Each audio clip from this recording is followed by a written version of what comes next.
Ang sakit ng likod ko. Diyos ko, kunin niyo na lang ako. Nay, huwag po kayong magsalita ng ganyan. Teka po, hahaplusin ko likod niyo para kahit paano mawala ang sakit. Buds, kailangan na talaga magpa-chemotherapy ni tita. Tingnan mo naman, lumalala ng sakit niya. Halos hindi na maipintang mukha niya sa tindi ng sakit na nararamdaman niya. Buds, kakailanganin ng malaking pera eh. 15,000 ang gagastusin sa isang buwan. At 6 na buwan ang kakailanganin ni nanay. Saan naman ako kukuha ng ganong kalaking halaga? Iwala nga sa kalingkingan ang kinikita ko sa palengke. Di ko na talaga alam ang gagawin ko, Buds. Sobrang sakit sa dibdib pag nakikita kong kalagayan ni nanay. Pero wala naman ako magawa. Buds, Tana, huwag kang mag-alala. Susubukan kong humingi ng tulong kay Kapitan o kaya kay Mayor Santos kapag nakapunta ako sa bayan. Sa tingin mo, Buds, may tutulong kaya sa amin? May magbibigay kaya ng ganong kalaking halaga? Na walang hinihinging kapalit?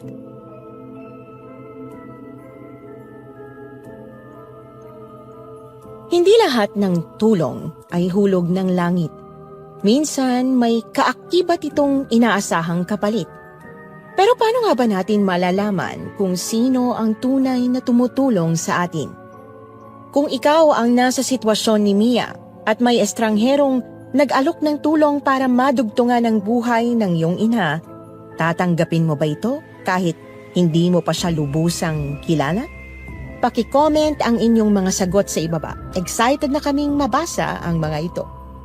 At kung naiintriga ka sa kwento ni Mia, tara na't sabay-sabay nating subaybayan ang kanyang kwento hanggang sa dulo. Magandang araw po sa lahat ng tagapakinig ng kwentong Takip Silim. Lalo na po sa inyo, Miss Anne. Ako nga po pala si Mia, 35 taong gulang at kasalukuyang naninirahan dito sa Samar. Ang kwentong ibabahagi ko po sa inyo ngayon ay nangyari 1 dekada na ang nakalipas sa aming baryo. Hindi ko na po babanggitin ang tunay na pangalan ng lugar, pati na rin ang mga taong kabilang sa kwentong ito, para na rin po ito sa kanilang seguridad. Bago po tayo magpatuloy, nais ko rin pong ipaalam na tanging sa kwentong Takip Silim ko lamang ipinadala ang aking sulat. Kaya kung marinig man po ninyo ito sa ibang channel, pakireport na lamang po. Maraming salamat at God bless. Ang kwentong ito ay nangyari noong nabubuhay pa ang nanay ko. Tandang-tanda ko pa noon kung paano siya nagdurusa sa kanyang sakit at kung saan-saan kami lumapit para humingi ng tulong upang maipagamot siya. Hanggang sa isang araw, may nakilala akong lalaki na bagong lipat sa baryo at kahit kakakilala pa lang namin, nag-alok siya ng tulong sa akin. Hanggang sa nagtapat siya sa akin at nanligaw. Ngunit ang hindi ko alam noon, ang tanging intensyon lang pala niya ay anakan ako upang maipagpatuloy ang lahi nila.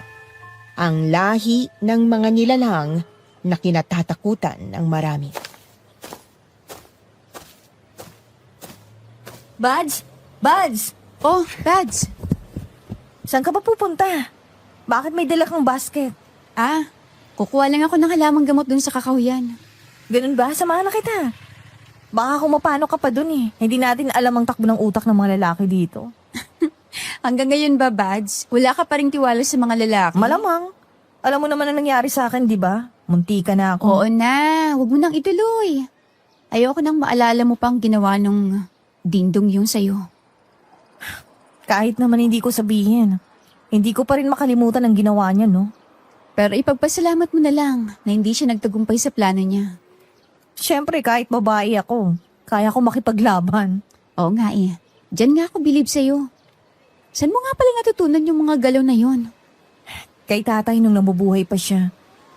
14 anyos pa lang ako nung sinanay niya ako magkarate at tinuruan ako ng self-defense. Ba? Bakit hindi mo din ako turuan? Para naman maipagtanggol ko din ang sarili ko. Paano ko naman gagawin yun? Sobrang busy mo nga. Pagkatapos mo magtinda sa palengke, aalagaan mo pang nanay mo. Wala ka nang oras sa sarili mo eh. O tingnan mo nga, losyang mo na. Ay, grabe ka naman sa akin, Buds. Ito naman, nagbibiro lang ako. Siyempre parehas tayong maganda, no? Sus, mas maganda ka kaya sa At akin. yun ang bola ka pa dyan. Bilisan na nga natin ang paglalakad. Baka abutan pa tayo ng paglubog ng araw doon. Delikado.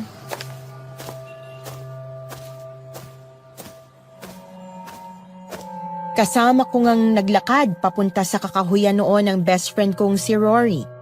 Pagkarating naman namin doon, Miss Anne, hinanap agad ng mga mata ko ang yerba buena. Ito kasi ang ginagamit kong pantapal sa masakit na likod ni nanay dahil sa breast cancer niya. Ngunit habang naglalakad kami ni Rory, napansin naming may kaluskos sa likod ng malalaking dahon at mahihinang mga yabag na parabang may hayop na dumaan doon. Saglit kaming napatingin doon pero wala naman kaming nakita. Napakunot noon naman si Rory at nagkatinginan kami sa isa't isa.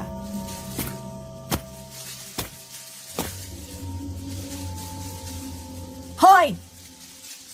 Kung sino ka man na nagtatago dyan, huwag mong subukang gumawa ng masama. Makakatikim ka talaga sa akin. Bads, kumalma ka nga. Baka mabati ka pa dyan eh. May mga malalaking puno pa naman dito oh. Bah, dapat lang alam niya. Binabalaan ko siya kung sino man siya. Kanina ko pa napapansin na may nakatingin sa atin dito. Bads, wala siguro yun. Baka hangin lang yan o kaya ibon. Kumalma ka nga dyan. Nag-overthink ka lang eh. Kailangan pa din nating maging alerto, Buds. Oo na. Saglit lang. Pipitasin ko na itong mga daon para makauwi na tayo. Okay, sige.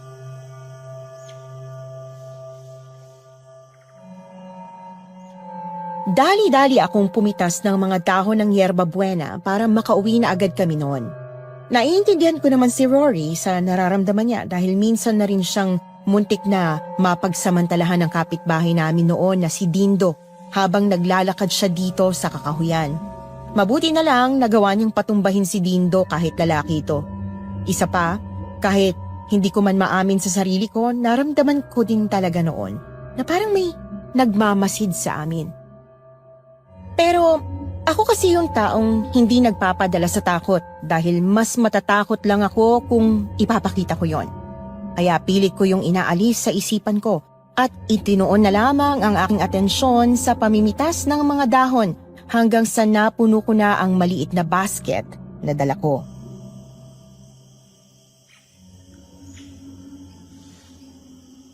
Tara na, okay na. Napuno ko na ang basket. Mabuti. Sige, tara. Siya nga pala, Bads. Nakausap mo na ba si Kapitan? Oo nga pala. Nakalimutan kong sabihin sa'yo. Sa kasamaang palad, wala daw siyang maitutulong, Buds. Konti lang kasi ang budget sa baryo at sapat lang sa mga taong may simpleng karamdaman tulad ng sipon, ubo at lagnat. Seryosong sakit kasing dumapo kay Tita Marta eh. Sabi ko na nga ba eh. Kaya hindi na ako aasa pang may tutulong pa sa amin. Buds, huwag kang mawala ng pag-asa. Huwag mong sukuan ang nanay mo, lalo na kita naman nating lumalaban siya sa sakit niya, di ba? Hindi ko naman siya sinusukuan, Bads. Kaya nga nagtsatsaga akong kumuha ng halamang gamot para kahit papaano mawala ang sakit sa likod niya at makatulog siya ng maayos sa gabi. Huwag kang mag-alala. Sasabay ako kay Chong Jerry bukas sa paghatid ng mga gulay sa bayan. Pupunta ako sa bahay ni Mayor Santos para makahingi ng tulong. Para sa nanay mo. Balita ko kasi maraming din siyang natulungan eh. Salamat, Bads ah. Kahit papaano gumaan ang loob ko. At nagkaroon ako ng pag-asa na gumaling si nanay sa sakit niya. Think positive lang, Buds. Magiging maayos din ang lahat. Gagaling din si Tita Marta.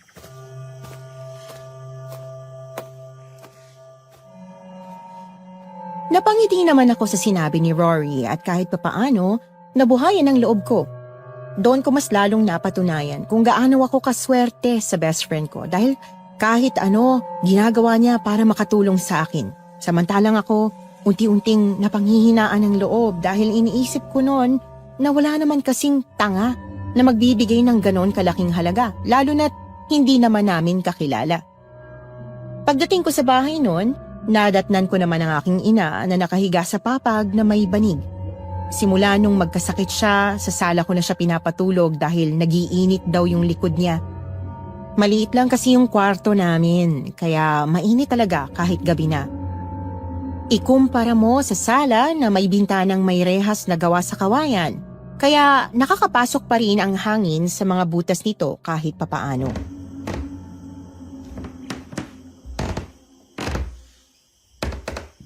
Nay, kumusta na pong pakiramdam niyo? Sumasakit pa ng likod ko at lumilipat ang sakit sa dibdib. Pero hindi na itutulad kagabi na sobrang sakit, anak. Mabuti naman po kung ganon. Huwag po kayong mag-alala. Didikdikin ko lang po itong yerba buena na pinitas ko para maipahid sa likod nyo. Sabi ng kasamaan ko sa palengke kanina, epektibo daw ito pampawala ng sakit sa katawan, Nay. Maraming salamat, anak. Alam kong pagod ka sa buong araw na pagtitinda sa palengke. Pero nakuha mo pa rin kumuha ng halamang gamot para sa akin. Salamat sa pag-aalaga sa akin, Mia. Nay, sino pa ba magtutulungan? Tayo na lang pong dalawang magkasama sa buhay. Anong dalawa? Hindi ba ako kasali dyan, Buds? Siyempre naman kasali ka. Matampuhin ka talaga kahit kailan. Rory. Aba, tinatawag mo na ako sa pangalan ko ngayon, ha? Tita, o ang anak niyo po. Nakakatuwa ka talaga, Rory. Kahit papano nabawasan ang sakit na nararamdaman ko dahil sa'yo. Salamat talaga ng marami dahil lagi kang nandyan para sa amin ni Mia. Isa ka talagang tunay na kaibigan ng anak ko. Siyempre naman, tita. Tunay ako, hindi naman ako katulad ng iba dyan na plastic, no? Ikaw talaga, Buds. Totoo naman, no? Tingnan mo ang kapitbahay natin si Aling Nilda at si Aling Susan. Kapag magkasama parang magkapatid kong magpurian. Ang hindi alam ni Aling Nilda, chinichismis siya ni Aling Susan kay nanay. Hala. Grabe naman pala yan si Aling Susan, no? Napaka-plastic pala. Sinabi mo pa, kaya kay Susan tayo. Teka, bakit parang may nagkakagulo sa labas? Oo nga, no? Tara, tingnan natin.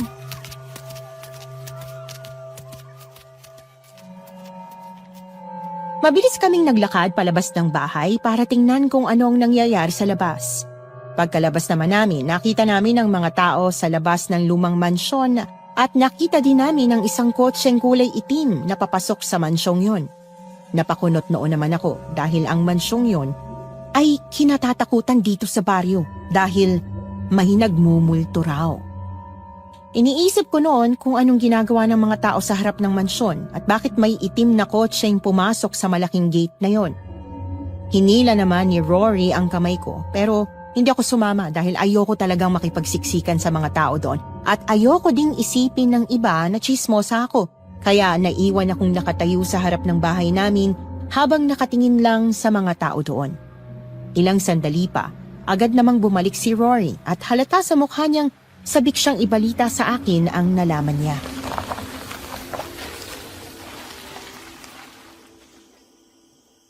May nakabili na pala sa lumang mansyon na yan. At sa pagkakaalam ko, dyan na daw titira. Talaga? Di ba kinatatakutan yan dito? Ang sabi nila, nagmumulto daw ang mansyon na yan. Nakakapagtaka naman na may naglakas loob pang tumira dyan. Tama ka dyan, Buds. Pero, pwede naman yata yan i-renovate. Pero nakakatakot pa rin, no? Siguro, hindi nila alam ang kwento ng mansyong yan dito. Kawawa naman ang nakabili niyan. Niloko lang ng may-ari. Pero sino kaya nakabili dyan, no? Siguro hindi mga taga rito kaya walang alam. Sa pagkakarinig ko kanina, dayo lang daw dito at mag-ina daw. Pero mayaman. Ang sabi pa nga nila, magbibigay daw ng mga ito ng tulong sa baryo. Tulong? Mhm. Anong klaseng tulong? Sa pagkakaalam ko, magbibigay daw ng ayuda sa mga tao dito sa baryo. Talaga? Mhm. Wow! Ang yaman naman pala talaga nila, Buds. Oo nga eh. Kung ganyan lang siguro ako kayaman, pinagamot ko na si Tita Marta. Mali mo naman, Buds. Libre lang mangarap, no? Pagdarasal ko yan. Suntok sa buwan naman yan, Buds. Paano naman ako magiging ganyan kayaman eh, kinakapos pa nga minsan sa budget? Sabi ko nga sa'yo, di ba? Libre lang ang mangarap. Oo na, hanggang pangarap na lang tayo neto eh. Sus, ikaw talaga. O siya, sige na. Maghahanda na ako ng hapunan. Madilim na rin kasi, para makatulog na rin ng maaga si Nanay, Buds. Sige, Buds, tutuloy na din ako. Iniintay na din kasi ako ni Nanay sa bahay. Sige, mag-iingat ka, best friend, ha? Oo naman, ako pa ba? Kayo din ni Tita dito ah. Siguraduhin mo nakasarado ang pinto nyo bago matulog ha. Oo, huwag ka mag-alala. Sige na, umuwi ka na.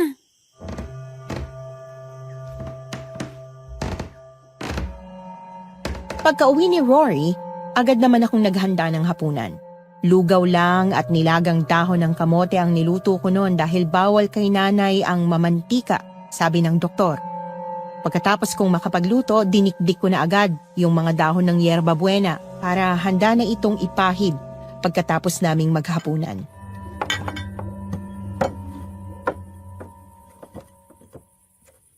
Dahan-dahan lang po, Nay, ah. Medyo mainit pa. Anak, salamat ha. Nay, pang ilang beses mo na yung sinabi sa akin. Wala kayong dapat ipagpasalamat dahil responsibilidad ko namang gawin to bilang anak mo. Masaya lang ako na ikaw ang naging anak ko. Kung wala ka, hindi ko to kakayaning mag-isa. Baka nga gumagapang na ako ngayon. Hindi ko po hahayaang mangyari yun, Nay. Kaya pwede ba? Huwag na po kayo mag-isip ng masama. Sana wag kang mapagod sa akin, anak. Hindi po ako mapapagod sa inyo kahit kailan. Kaya huwag niyo na pong isipin yan, Nay. Sige na po, kumain na ho kayo.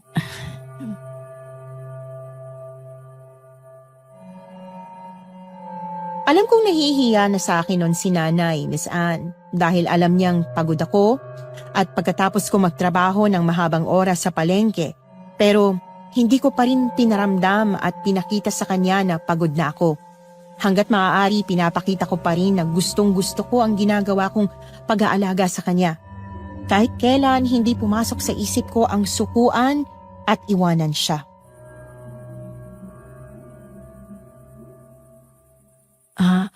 Mabuti pa magpahinga ka na. Nag-aalala na ako sa'yo, anak. Pagod ka na, kaalaga sa akin. Ipapahid ko po muna tong dinikdikong yerba buena sa likod niyo, Nay, para makatulog po kayo ng maayos. Sige. Salamat, Mia. Napakabait mo talagang bata ka. Nay, hindi na po ako bata. Dalaga na po ako.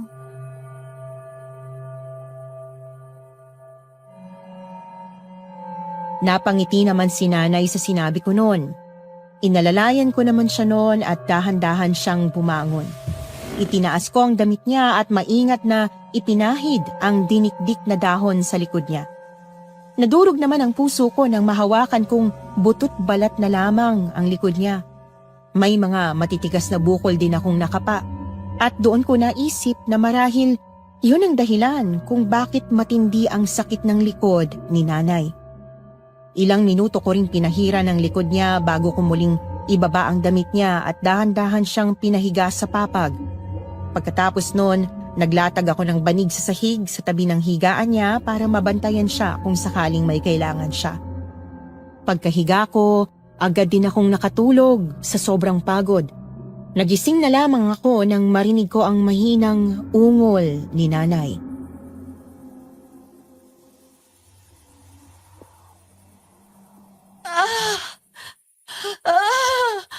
Ang sakit. Nay? Nay, sumasakit na naman po ba? Oo, anak. Nagsisimula na naman siyang sumakit. Diyos ko, kailan ba matatapos ang sakit na to? Teka, Nay, may dinikdik na dahon pang natira. Sandali lang ako, kunin ko.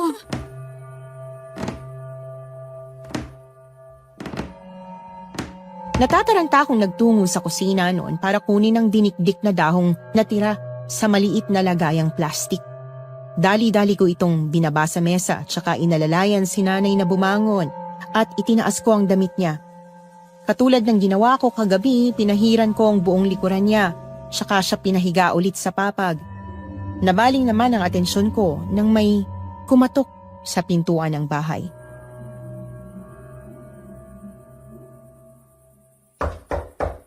Sandali lang, nandiyan na. Ang aga naman yata ni Rory ngayon. Oh, Buds! Mukhang nakabihis ka ngayon ah. Magpapaalam sana ako sa'yo. Sasabay na ako kay Chong Jerry ngayon. Pupunta ako sa bayan para makahingi ng tulong kay Mayor Santos. Ganun ba? Pwede ba akong sumama? Naku, Buds, hindi na kasi. Sa likuran na nga lang ako ni Chong sasakay kasi puno na ng mga sakong gulay ang tricycle. Sayang naman. Gusto ko din sana makausap si Mayor Santos sa personal eh. Buds, ako nang bahala. Huwag kang mag-alala. Gagawin kong lahat para makumbinsi ko si Mayor Santos na tulungan ng nanay mo. Salamat, Buds ah. The best ka talaga. O siya, sige na. Tutuloy na ako. Baka maiwan pa ako eh. Oh, sige. Mag-iingat ka ha. Salamat. Si Rory ba yun, anak? Bakit hindi man lang siya pumasok dito? Opo, Nay. Nagpaalam lang po siya sa akin. Pupunta po siya sa bayan para humingi ng tulong kay Mayor Santos. Para po sa pagpapakimotherapy niyo. Nako, nakakahiya naman. Hindi na dapat siya nag-abala pa. Kaya ko pa namang labanan ang sakit ko. Nay, namimilipit na nga po kayo kanina sa sakit eh. Kahit hindi niyo sabihin sa akin, kitang-kita ko po kung gaano kayo nahihirapan sa sakit niyo. Pero ayokong nahihirapan ka din, anak. Ayokong makabala sa inyo. May sariling buhay din si Rory, kaya ayoko na abalahin pa siya. Nay, para namang hindi niyo naman kilala si Rory. Bata pa lang kami, mag-best friend na kami. Kaya alam kong hindi lang akong mahal nun, kundi pati kayo. Nag-aalala din sa iyo, kaya ginagawa niya yun. Napakaswerte mo talaga na meron kang kaibigan na katulad ni Rory, anak. Oo naman, Nay. Sobrang swerte talaga. Sana lang talaga makahingi siya ng tulong kay Mayor Santos. Para naman hindi masayang ang pagpunta niya doon. May kalayuan pa naman ang biyahe. Wala tayong magagawa sa ngayon kundi magdasal at ipagkatiwala sa Diyos ang lahat. Opo, Nay. Ipinagdarasal ko po na sana po gumaling po kayo. Gusto ko pa po kayo makasama ng matagal hanggang sa pagtanda ko, Nay. Mahal na mahal ko po kayo. Mahal na mahal din kita, Mia. Halika nga dito, anak. Payakap nga si nanay.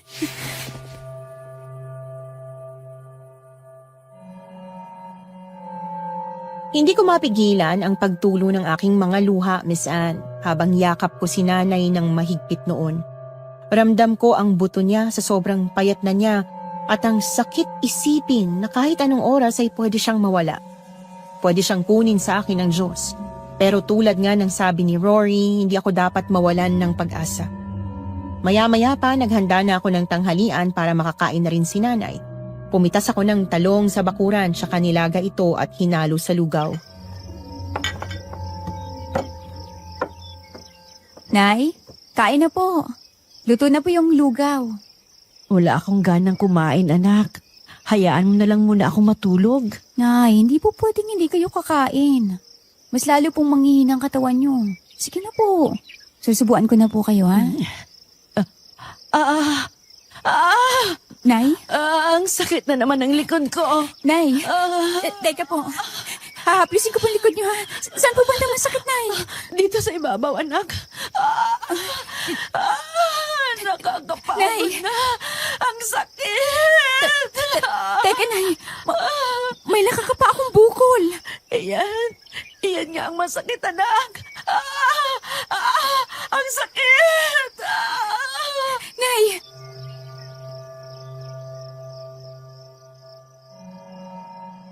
Mahigit kalahating minuto ko ring hinaplos ang likod ni nanay.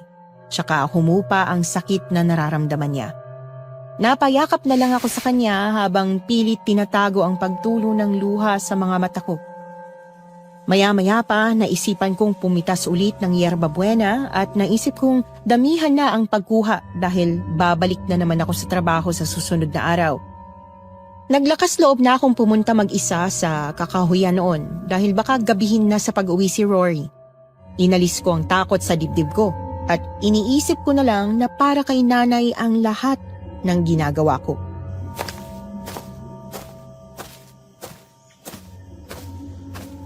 Teka, saan nga ba yun? Doon yata. Ayun, nakita ko na. Kailangang mapuno ko itong basket. Sigurado namang tutubo to ulit. Oh, ha? Ano yun? Diyos ko, may babangis na hayop yata dito. Wala pa naman si Rory. Diyos ko, huwag niyo po akong pabayaan. Diyos ko, ang laking babayra mo.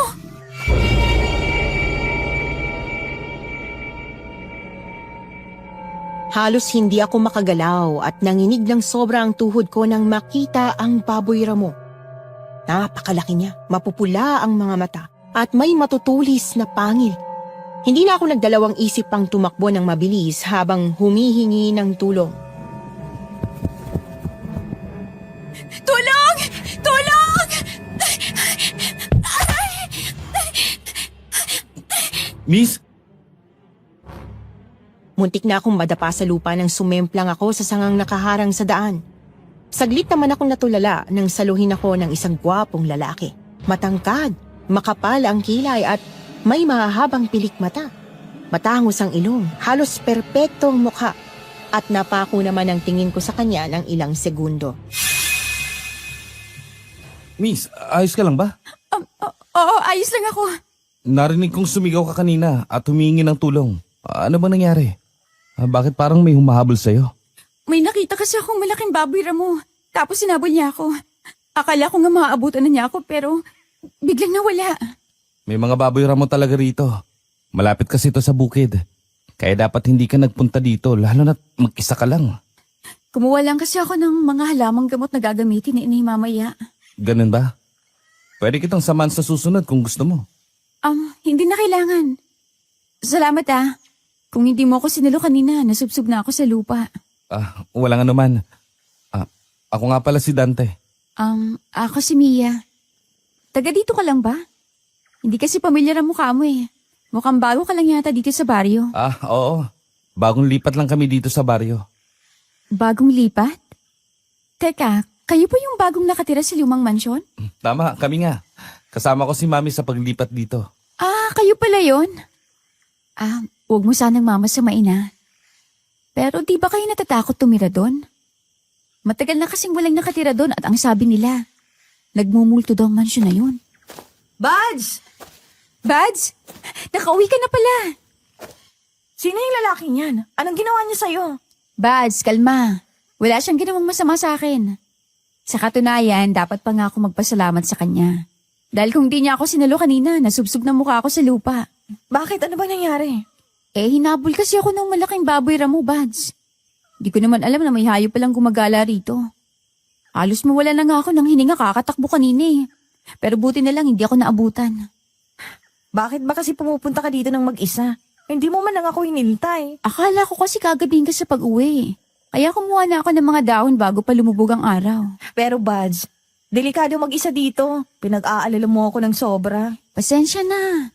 Naniniguro lang kasi ako makakakuha ko ng yerba buena para makatulog si nanay mamayang gabi. Madalas na kasi yung pagsakit ng likod niya At umiiyak na siya dahil sa sakit. Mas lalo pang lumalala. Sakit? May sakit ang nanay mo? Oo. May stage 2 breast cancer si nanay. Oo nga pala, Buds. Pumayag na si Mayor Santos. Pero aabutin pa daw ng 1 buwan dahil sa dami ng nakapila. Pero wag kang mag-alala. Nasa listahan na si Tita Marta. At kasali siya sa mga matutulungan sa susunod na buwan. Talaga? Naku, salamat naman kung ganun. Buds, salamat talaga ha. Maaasahan talaga kita. Siyempre naman. Mag-best friend tayo kaya dapat lang natulungan kita. O siya, sige na. Umuwi na tayo. Baka inahanap na ako ni nanay Siya nga pala, Dante. Yayayain sana kitang magmerienda. Simpleng kape lang bilang pasasalamat. Libre ka ba ngayon? Oo naman. Tamang-tama. Mahilig ako sa kape. Mabuti naman kung ganun. O siya, tara na.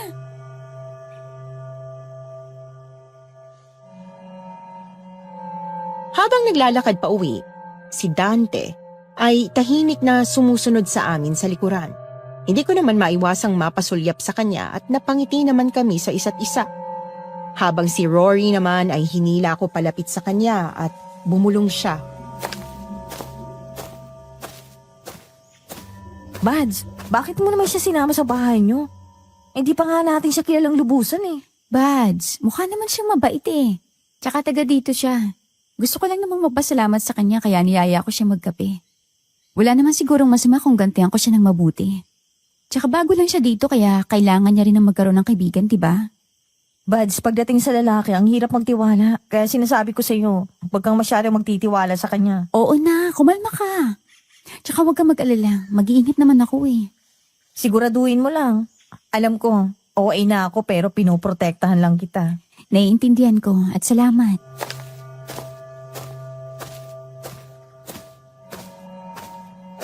Nasanay na ako kay Rory, Miss Anne, at inaasahan ko na talaga ang magiging reaksyon niya noon. Pero ayoko namang husgahan si Dante dahil lang sa sinabi niya. Hindi na rin ako nakipagtalo pa sa kanya dahil alam kong uusok na naman ang ilong ng best friend ko kapag hindi ko siya pinakinggan. Pagpasok namin sa bahay noon, Miss Anne, agad na napansin ni nanay na may kasama kaming lalaki habang maglakad papasok. Tiningnan niya ito mula ulo hanggang paa at napatingin naman ako sa reaksyon ni Dante. Nakangiti lang ito at bahagyang yumuko sa harapan ni nanay para magbigay ng respeto. At doon ako humanga sa kanya at napangiti.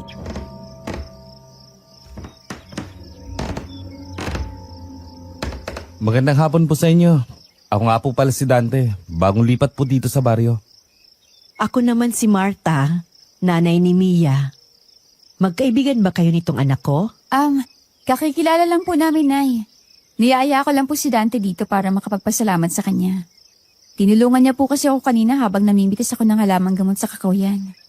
Ganun ba? Nako, salamat sa pagtulong mo sa anak ko, iho. Walang anuman po, Aling Marta. Maupo ka muna dito, Dante. Ipagtitimpla lang kita ng kape. Sige, salamat. Bads, maiwan na muna kita dito, ah. Oo, ako nang bahala dito, Buds.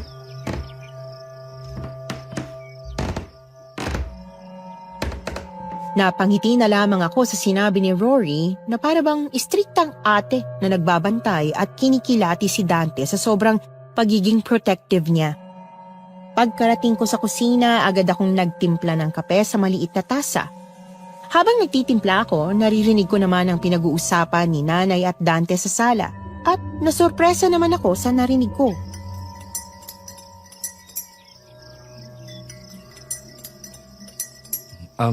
Aling Marta, gusto ko po sanang makatulong kung papayag kayo. May kilala po akong doktor na espesyalista sa breast cancer. At wala po kayong dapat alalahanin sa bayad. Libre po ito kung papayag po kayo. Talaga, iho? Totoo ba yan? Opo. Pwede ko po kayong dalhin sa ospital dahil may kotse po ako. Kaya wala pong magiging problema. Pero nakakahiya naman sa'yo, iho. Wala kaming sapat na pera pambayad sa ospital. Tulad mo ng sinabi ko, libre lang po ang tulong ko. Dante, salamat sa alok mo ha. Pero nakahingi na kami ng tulong kay Mayor Santos kaya okay na yon. Hindi na namin kailangan ng tulong mo.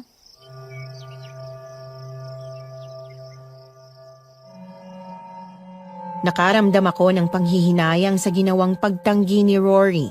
Pero naisip ko rin na pinaghirapan niya ang pagpunta niya sa bayan para lang makausap si Mayor Santos at ayokong baliwalain yon dahil lang sa nag-alok ng agarang tulong si Dante. Huminga ako ng malalim tsaka bumalik sa sala dala-dala ang 2 tasang kape na tinimpla ko para kina Rory at Dante. Kita ko naman ang matamis ng ngiti ni Dante nang iabot ko sa kanya ang tasa ng kape.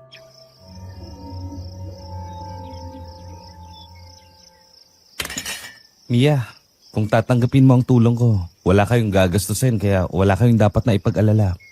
Ako nang bahala sa lahat. Gusto ko mang tanggapin ang tulong mo pero nakahingi na kasi si Rory ng tulong kay Mayor Santos. Ayoko naman na baliwalain yun.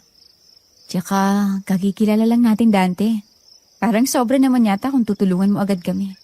Naintindihan ko. Pero gusto ko lang na malaman mo na hindi basahin kung gaano kayo katagal na magkakilala para tulungan kita.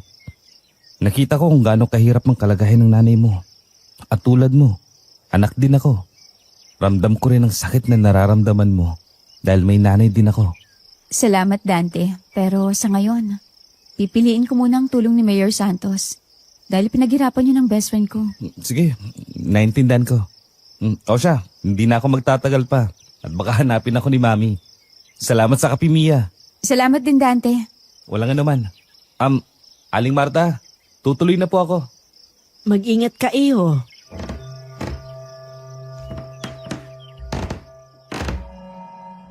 Pagkatapos lumabas ni Dante, hindi ko maiwasang sundan siya ng tingin hanggang sa kalayuan. Kita ko siyang naglakad papunta sa lumang mansyon at pumasok sa loob. Ang puso ko ay parang may kakaibang kirot. Hindi dahil sa galit, kundi dahil sa panghihinayang. Alam kong handa siyang tumulong ng walang pag-aalinlangan, ngunit pinili kong pahalagahan ang tulong ni Rory. Naramdaman ko naman ang paghawak niya sa balikat ko habang nakatayo ako noon sa pintuan.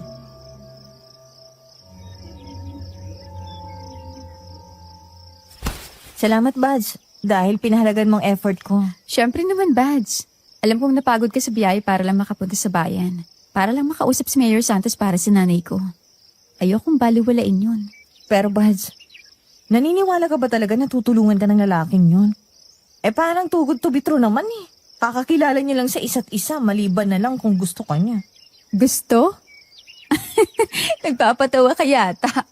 Seryoso ako, Buds. Wala namang problema dun eh. Pero wag kang basta-basta magtitiwala. Kilatisin mo muna ng maigi dahil mahirap nang magtiwala sa panahon ngayon. Lalo na sa lalaki, no? Alam na alam ko ng takbo ng isip mo, Bads. Pero sa tingin ko naman, mabait talaga siya. Tsaka kapag likas kang matulungin, kahit hindi mo pa kilala, tinutulungan mo. Tulad ko, tinulungan ko si tatay na kulang ang perang pambili dun sa palengke. Kahit hindi ko naman kilala. Libre lang kasi maging mabuting tao, Bads. Basta magdoble ingat ka. Oo na, huwag ka na mag-alala dyan.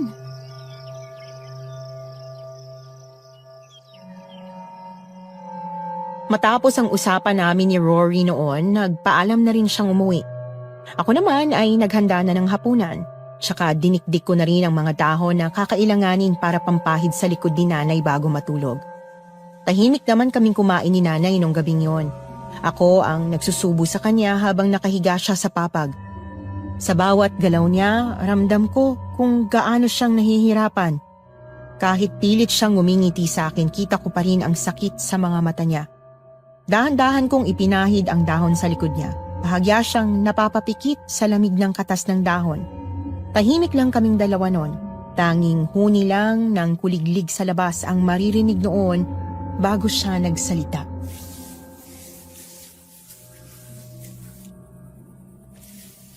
Anak, Opo, Nay. kung sakali lang, kung sakaling hindi na ako gumaling, huwag mong pabayaan ang sarili mo ha. Nay, bakit niyo naman sinasabi yan? Huwag naman po kayo magsalita ng ganyan. Pero lumalala na ang sakit ko, anak. Gusto ko lang maging handa ka sa pwedeng mangyari. Ramdam kong kumakalat na ang kanser sa katawan ko. Nay, gagaling po kayo. Magtiwala lang po kayo. Pakiusap naman, Nay, lumaban po kayo para sa akin. Lalaban ako hanggat kaya ko, Mia.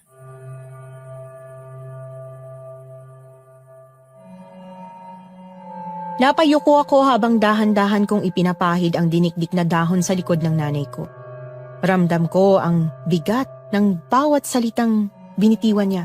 Para bang may malamig na hangin na dumaan sa dibdib ko.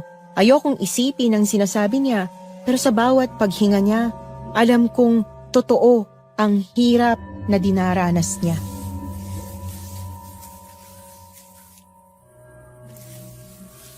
Nay, wag na po kayo mag-isip ng ganyan, ha? Minsan kasi, anak, napapaisip ako. Paano ka na lang kung wala na ako? Nay naman po eh. Nandito pa kayo. Hindi niyo ako iiwan. Hindi pwede. Gagawin ko lahat para gumaling kayo, Nay. Hindi ko kayang mangako sa iyo, Mia. Pero tandaan mo lagi na mahal kita. Nay naman eh. Mahal na mahal din po kita.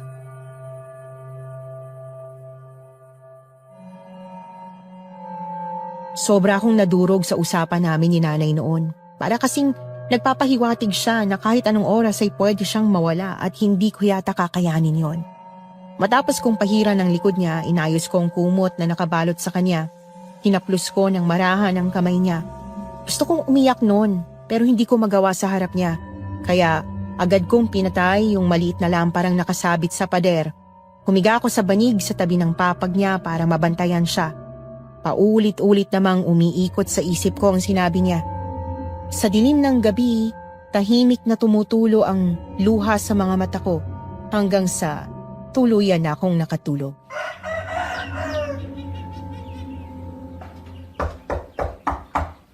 Anak, gising. Gising na. May kumakatok sa labas. Opo, Nay. Pasensya ka na. Kung kaya ko lang tumayo mag-isa, ako na sana ang nagbukas. Okay lang po yun, Nay. Andiyan na, sandali lang, Bads.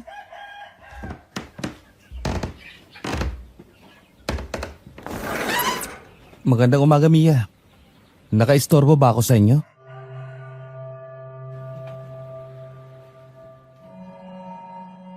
Nagulat ako nang bumungad si Dante sa harap ko na may dalang isang basket ng mga delata, noodles at bigas. Nahiya naman ako noon at agad na inayos ang buhok ko. Matamis akong ngumiti, tsaka binati din siya.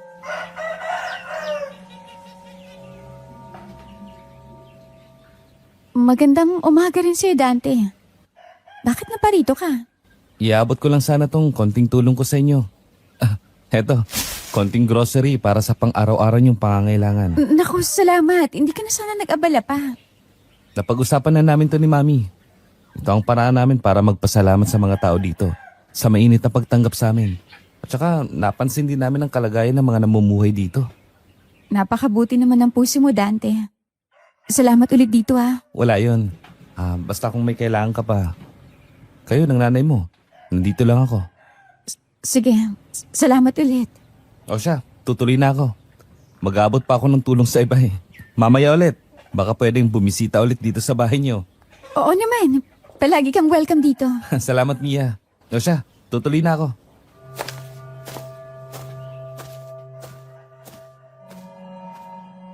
Napahanga talaga ako sa ipinakitang kabaitan ni Dante noon, Miss Anne. Hindi ko talaga siya nakitaan noon ng mali o kakaiba.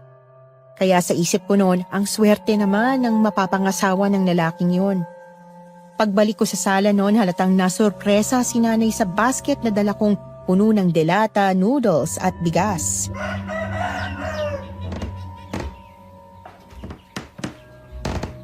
Ang dami naman yan, anak.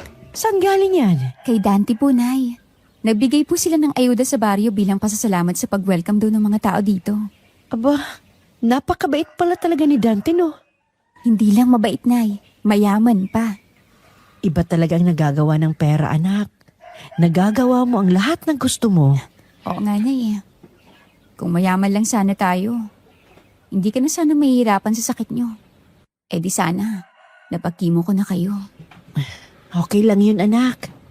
Ang importante, may marangal kang trabaho at nabibili natin ang mga pangangailangan natin sa araw-araw kahit na minsan kinakapos tayo. Tama po kayo, Nay. Pasalamat na lang po ako na may trabaho ko kahit papano. Dapat lang, anak. Teka, hindi ka ba magtitinda ngayon sa palengke? Hindi po, Nay. Umuwi po ang amo ko sa probinsya kaya hindi muna sila magbubukas ng 1 linggo. Ganun ba? Mabuti naman kung ganon para makapagpahinga ka. Pero mukhang wala ka ng pahinga dahil sa akin. Pasensya na, anak. Si Nanay talaga. Ilang beses ko na pong sinabi sa inyo na masaya po akong inaalagaan kayo. At hindi po ako pagod. Kaya huwag na po kayo mag-isip ng ganyan. Oo na, anak. May kumakatok na naman. Sandali, Nay. Pagbubuksan ko. Good morning, Buds. Oh, Bads. Mukhang masarap yung dala mo ah. Gawa to ni Nanay Buds. Alam kong paborito mo tong suman kaya pinagdala na kita. Naks, ang sweet naman ng best friend ko. Halika, pasok ka. Sabay na tayo mag-almusal. Uy, dami yung grocery ngayon ah. Nagpunta ka ba sa bayan, Buds? Ah, naku, hindi. Bigay yan ni Dante kanina. Nagbigay siya ng tulong sa baryo. Yan yata yung sinasabi mong ayuda nila. Talaga? Bakit hindi man lang niya kami binigyan? Bakit parang ikaw lang? Eh, baka masama ang loob sa'yo. Joke lang. Baka mamaya pa, Bads. Naglilibot pa siguro yun sa baryo para mag-abot ng tulong. Sa dami ba naman ng bahay dito? Baka huli na kayong mabigyan. Iba talagang pakiramdam ko sa lalaking yun, Buds eh. Ayan ka na naman sa tamang hinala mo, Bads. Buds, hindi lang to tamang hinala. Nakakahalata na kasi ako may gusto sa'yo yun eh. May gusto. Tingnan mo nga ang itsura ko. Paano ako magugustuhan nun? Eh, sobrang yaman niya nga eh. Hindi ang babaeng tulad kong gugustuhin nun, no? Pero paano kung may gusto nga siya sa'yo? Magpapaligaw ka ba? Ano ba namang klaseng tanong yun, Buds? Hindi ka makasagot ng diretso. Kaya ibig sabihin, may chance. Buds, huwag mo sanang mamasamay ng sinasabi ko ha. Best friend kita kaya ayoko na masaktan ka o mapahama ka. Kaya syempre pinag-iingat kita. Wala namang problema sa akin kung magkakaroon ka ng boyfriend. Pero gusto ko lang makasiguro na nasa tamang lalaki ka. Kaya kilatisin mo muna bago mo pagbigyan. Oo na. Nasabi mo na yan eh. Alam ko naman yun. Tsaka pwede ba, wag mo munang isipin yun. Ayoko mag-assume. Ayokong bigyan ng kahulugan ng kabaitan niya sa akin dahil sa tingin ko. Likas na mabait lang talaga si Dante. At walang halong mali siya yun. Pero iba yung nakikita ko. Kaya ngayon pa lang binabalaan na kita na mag-iingat ka sa lalaking yon. Opo. Mag-iingat po ako, madam. Che, seryoso ako sa sinasabi ko, Mia. Ha? Oo nga. Kumalma ka nga dyan, Bads. Nasisirang beauty mo, oh. Tinan mo. Nambola ka pa talaga. Natawa na lamang ako sa sinabi ni Rory noon dahil sa pagiging overthinker niya at mapagduda. Habang ako naman, wala pa talaga sa isip ko ang magka-boyfriend. Tsaka sa isip ko noon, malabo namang magkagusto sa akin si Dante, lalo na't magkaiba kami ng estado sa buhay. Mayaman siya at mahirap lang ako. Kaya noon pa lang, hindi na talaga pwede. Natigil naman ang pag-iisip ko nang magsalita si nanay.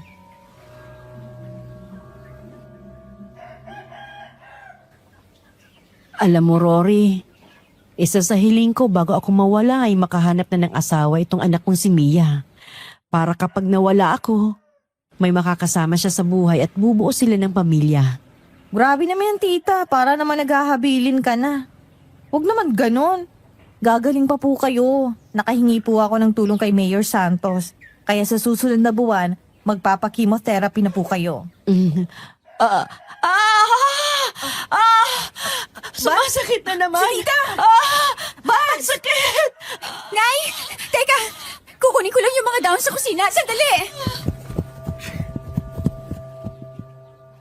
Tumakbo ko papunta sa kusina habang naririnig ko pa rin ang mga daing ni nanay mula sa sala. Nanginginig ang mga kamay ko habang hinahanap ang mga dinikdik kong dahon na yerba buena. Nasaan na ba yun? Ang sakit! Diyos ko po! Ang sakit! Mia! Si Tita Marta sumuka ng dugo! Ano? Diyos ko! Nay! Nagulantang ako at nanlaki ang mga mata ko nang makita ang aking ina na sumusuka ng dugo at duguan na ang damit niya. Parang tumigil ang mundo ko sa nakita ko.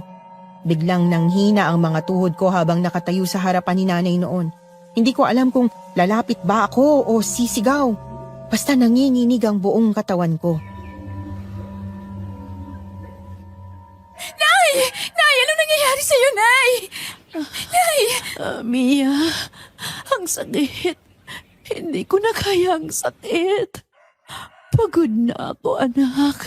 Nay, sandali lang, sandali lang. Nandito lang ako, Nay. Huwag kang magsalita ng ganyan, please. Lumala na ng sakit ni tita. Bats, kailangan natin siyang madala sa ospital. Pwede ba magpahati tayo kay Chong Jerry? Sige, sasabihan ko siya. Hintayin niyo ako dito. Tumakbo si Rory palabas ng bahay habang ako naman, hindi ko mapigilan ang pagluha ko.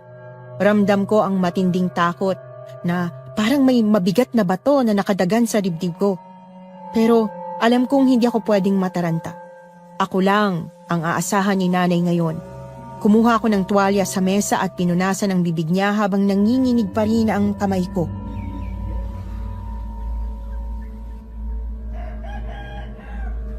Nay, please, kapit lang. Papunta na tayo sa ospital, Nay. Pasensya ka na, anak. Nay, huwag kang magsalita ng ganyan. Hindi ka mawawala, Nay. Hindi ako papayag. Tapo! Tapo! Mia? Teka lang, Nay. Dante, Nakaabala ba ako? Gusto ko sanang bisitahin ka. May dala akong tinapay para sa inyo. Dante, pasensya na, pero wala akong oras dyan eh. Aalis kami ngayon ni Nanay. Alice? Teka, bakit parang natataranta ka? May nangyari ba kay Aling Marta? Ang sakit!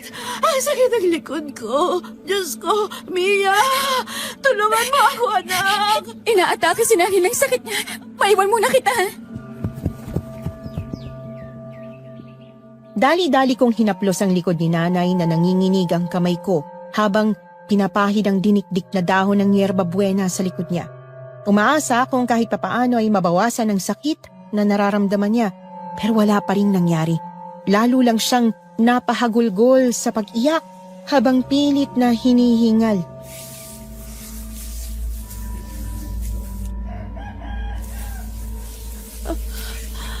Mia! Ang sakit! Hindi ko na kaya. Nay, kapit lang. Please, Nay, sandali lang. Papunta na tayo sa ospital. Mia, dali na natin sa ospital si Aling Marta. Dante, nandiyan ka pala. Pasensya na kung pumasok na ako nang walang paalam. Narinig ko kasing dumadaing sa sakit si Aling Marta. Kaya gusto ko sana kayong tulungan. Hindi na. Darating na si Chong Jerry. Siya maghatid sa amin sa ospital. Mia, huwag ka nang mahiya. May sasakyan naman kami kaya mas safe sumakay sa kotse ko. Buhay ng nanay mo ang nakasalalay dito. Buds, wala si Chong Jerry. Nasa bahayan daw siya at mamaya pa ng gabi uuwi. Mia, sumama na kayo sa akin.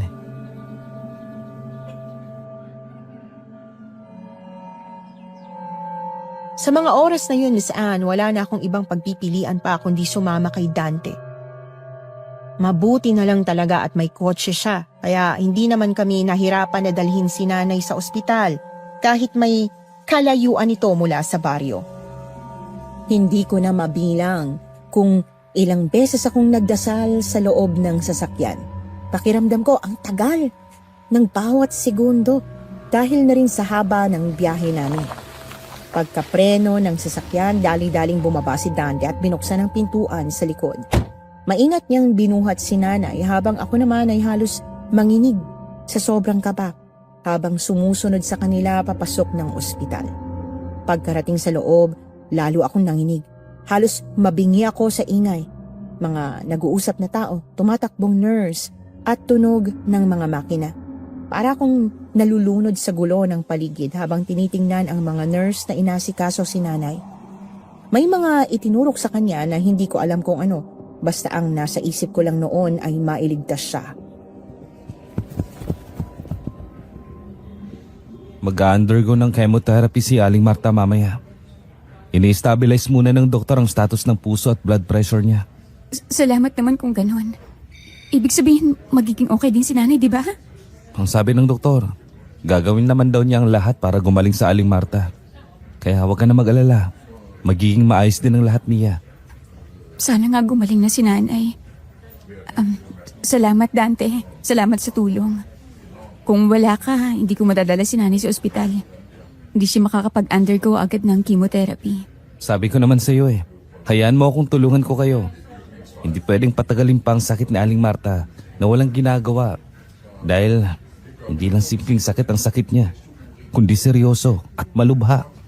Alam ko. Kaya salamat sa tulong mo. Walang naman. O siya, mayon ko muna kayo saglit ha. Pupunta muna ako sa billing office. May kailangan lang na bayaran. Babalik agad ako. Sige, salamat ulit.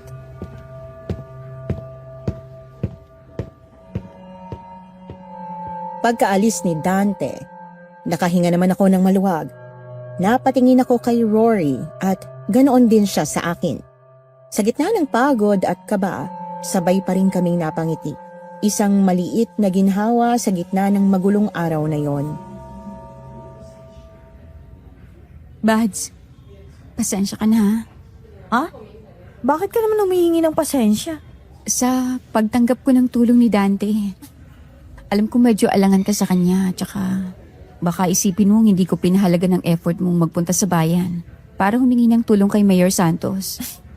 Ano ka ba, Buds? Huwag kang mag-isip ng ganyan. Naiintindihan ko naman eh. At saka kailangan talaga ni tita na madala agad dito sa ospital. Kung hindi dahil kay Dante, baka mas lalo pang lumalang kondisyon niya. Hindi ka galit? Galit? Ba hindi ah? Sa totoo lang, masaya pa nga ako eh. Talaga? Ibig sabihin may tiwala ka na kay Dante? Masaya ako dahil ibig sabihin nun, ginawa mong lahat para kay tita. Kahit pa kailangan mong lumapit sa lalaking kakikilala mo pa lang. Pero hindi ibig sabihin nun na may tiwala na ako kay Dante. Siyempre, kailangan ko pa rin makilatis ang lalaking yun. Ikaw talaga. Napaka-overprotective mo. Ba't dapat lang, no? Ayoko malagi ka sa alanganin at masaktan ka ng kahit sinong lalaki. Salamat. Salamat sa lahat ng ginawa mo para sa akin. Ano ka ba? Kaibigan mo ko eh. Best friends tayo forever. Kaya syempre nandito lang ako palagi sa tabi mo para tulungan at protektahan ka. Oo, swerte ko talaga sa best friend ko. Payakap nga ako, Bans. Sus! Basta magtiwala ka lang nagagaling si tita. At huwag kang masyado mag-isip pa. Oo na.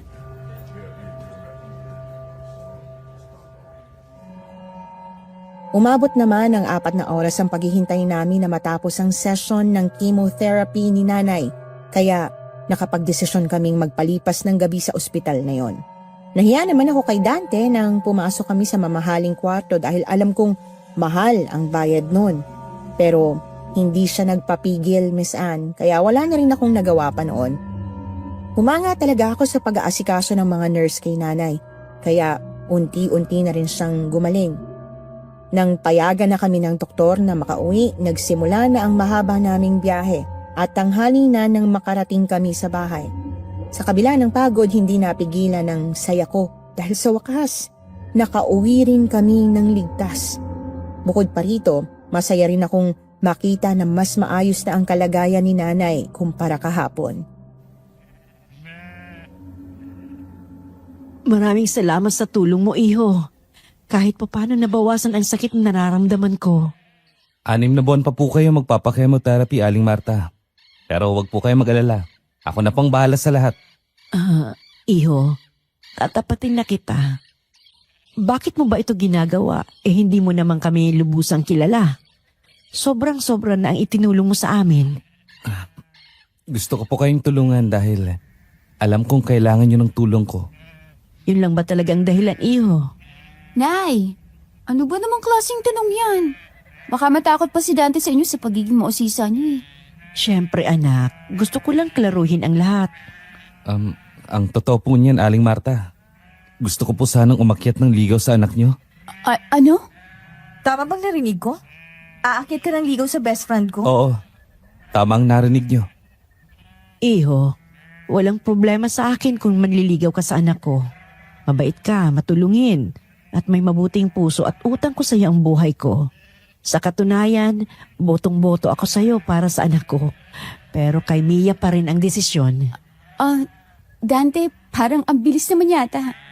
Di ba kakikilala lang natin? Hindi ko pa nga nakilala ang nanay mo eh. Baka kung anong isipin niya, lalo na't mahirap lang kami. Tama ka, Mia.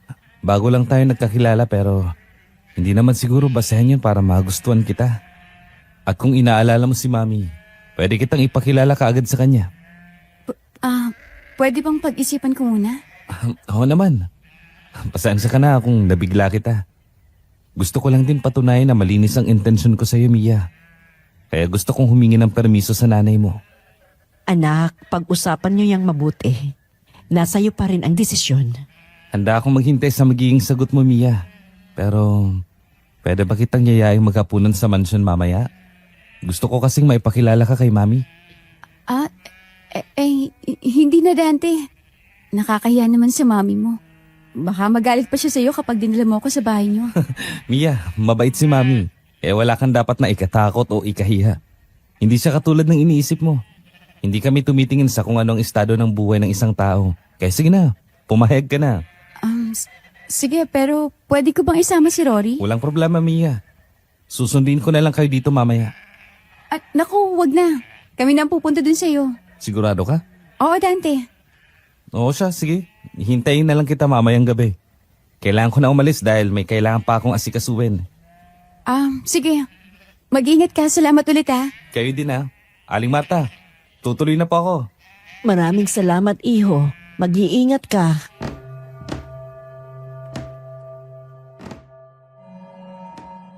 Pagkaalis ni Dante ay tahimik ang buong bahay.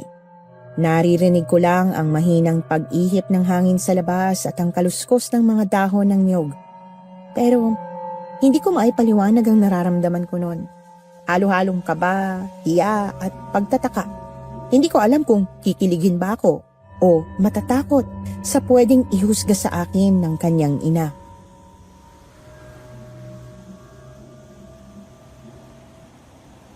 O ano?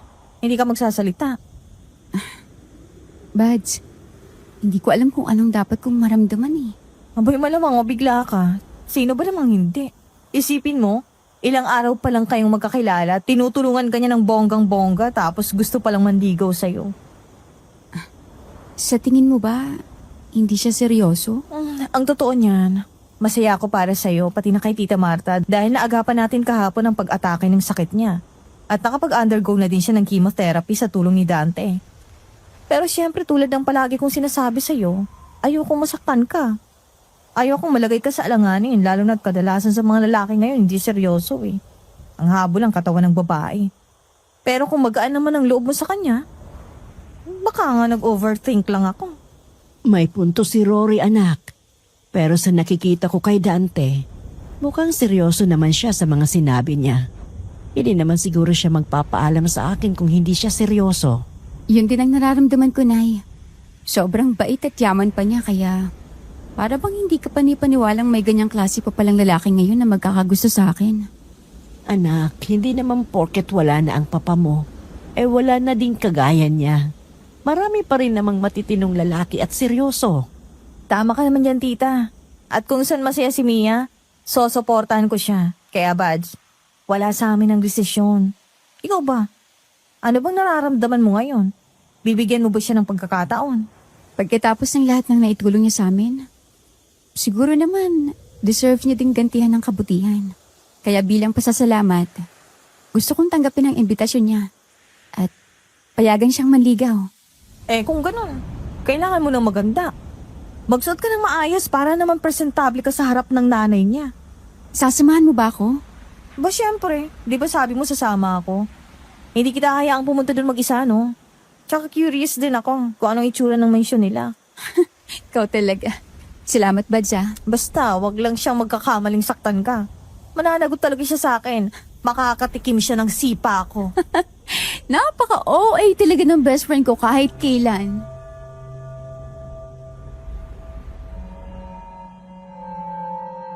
Lumipas ang ilang oras matapos ang usapan namin.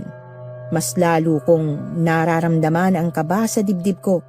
Hindi ko akalain na darating ang araw na pupunta ako sa mansyon ng isang lalaking kagaya ni Dante para ipakilala sa kanyang ina. Pagkalabas namin ng bahay noon, tahimik kaming naglalakad ni Rory papunta sa lumang mansyon na nasa unahan. Huminga ako ng malalim noon para pakalmahin ang aking sarili hanggang sa makarating na kami sa tapat ng lumang gate.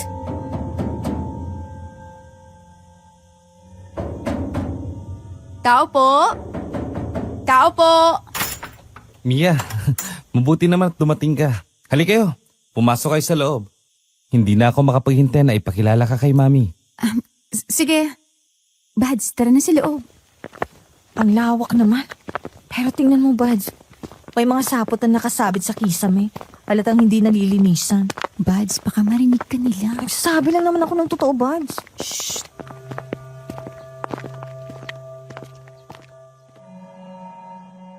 Namangha talaga kami sa lawak ng hardin nila. Pero napansin din namin na mukhang hindi pa nalilinisan na ang bawat sulok. Pagbukas naman ni Dante ng pinto, isang malamig at mabigat na hangin ang sumalubong sa amin. Kaagad kong napansin ng kakaibang amoy. Amoy alikabok, lumang kahoy at parang matagal nang nakasarang silid. Ang kisame ay napakataas at sa magkabilang gilid ng pader ay nakasabit ang malalaking lumang larawan. Mga portrait ng mga taong hindi ko kilala. Nakasuot ng makalumang damit at may seryosong mukha.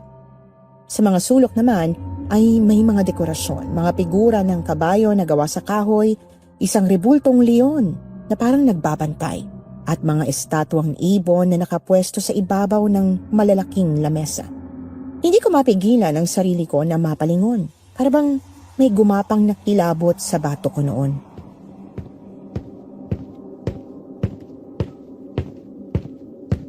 Bads, parang ang creepy ng mansyon na to, no?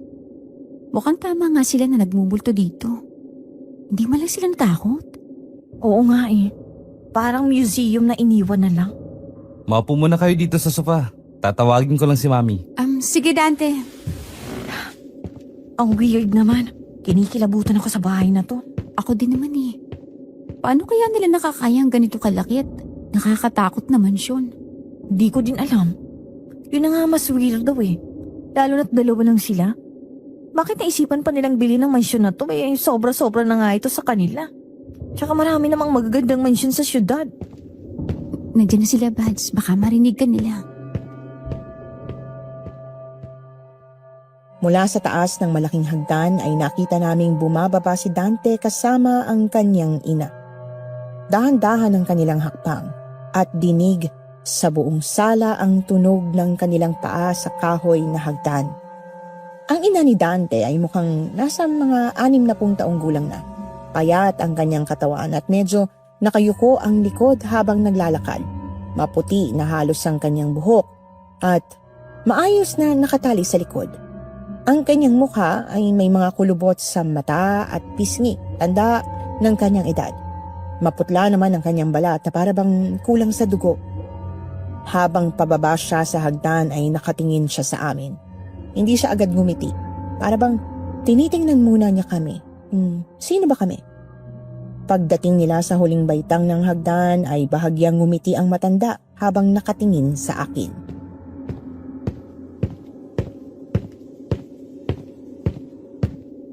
Mami, siya po si Mia at ang kaibigan niyang si Rory. Good evening po. Magandang gabi po. Magandang gabi din sa inyo. Ako si Victoria, ang ina ni Dante. Masaya po kung nakilala kayo, Doña Victoria.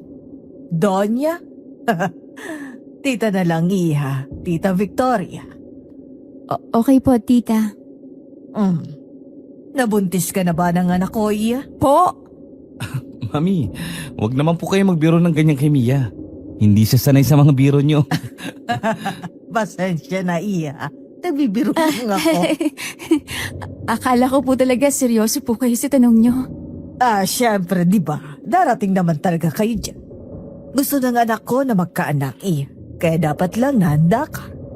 Mami, hindi ko pa siya girlfriend. Kumalma po kayo. Mia, pasensya na kayo kay Mami ha. Sabik na sabik lang talaga siya magkaapo pero wag mong intindihin. Naiintindihan ko, Dante.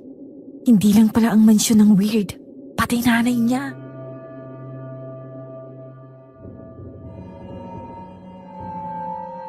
Napakamot si Dante sa ulo habang nakangiti na parang nahihiya sa sinabi ng kanyang ina. Ako naman ay napangiti na lang kahit medyo nagulat pa rin ako sa tanong niya kanina. Si Rory sa tabi ko ay halos mapaining habang nakatingin sa kanila. Sandaling natahimik ang sala. Dinig na dinig ko ang mahinang tik-tak ng lumang orasan sa pader.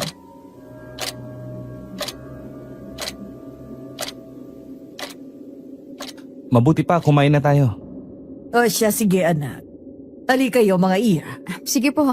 Tara na, Bads. Sige.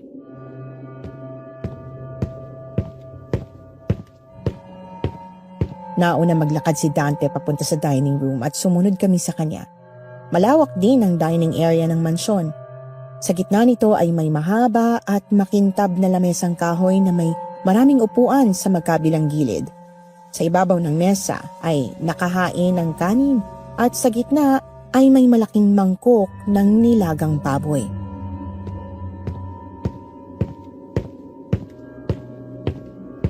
Maupo na kayo. Ang laki naman ng mesa niyo. Tama lang yan dahil gusto ko ng malaking pamilya. Kaya binili ko ang mansyong to. Di ba, Mami? Oo, tama si Dante. Hindi na ako makapaghintay sa magiging apo ko.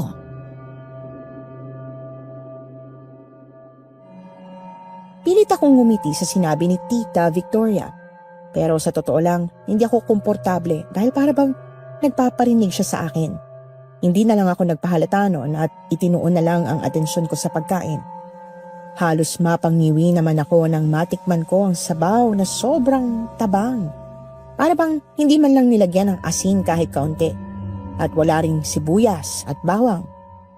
Napatingin naman ako kay Rory at pilit na ngumiti. At alam kong nalasahan niya rin yon.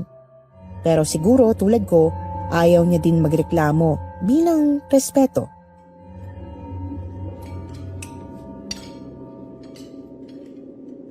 Ano? Nagustuhan niyo ba ang luto ko? Opo. Masarap po. Sige lang, Mia.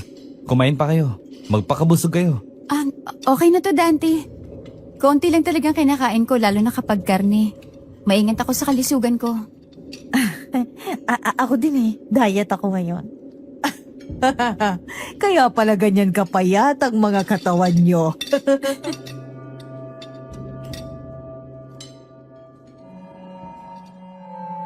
Nagtawa na naman kami noon sa sinabi niya. Pinilit kong magpakita ng interes sa usapan habang si Tita Victoria ay abala sa pagpapaliwanag kung paano niya niluto ang sabaw at kung gaano siya kasipag sa kusina. Pero habang nakikinig ako, ramdam ko ang bigat sa dibdib ko na parang bawat pangungusap niya ay may kasamang pagsusuri sa akin. Napatingin ako kay Rory at nakita ko rin ang bahagyang pagkabahala sa mukha niya. Hindi namin alam kung paano sasabihin na hindi namin talaga nagustuhan yung sabaw at ayaw naming magpahiya? Hanggang sa nagpaalam na nga kaming umuwi noon, Miss Anne. Ihahatid pa sana kami ni Dante pero iginiit kong kaya na namin, lalo na't dalawa naman kami ni Rory.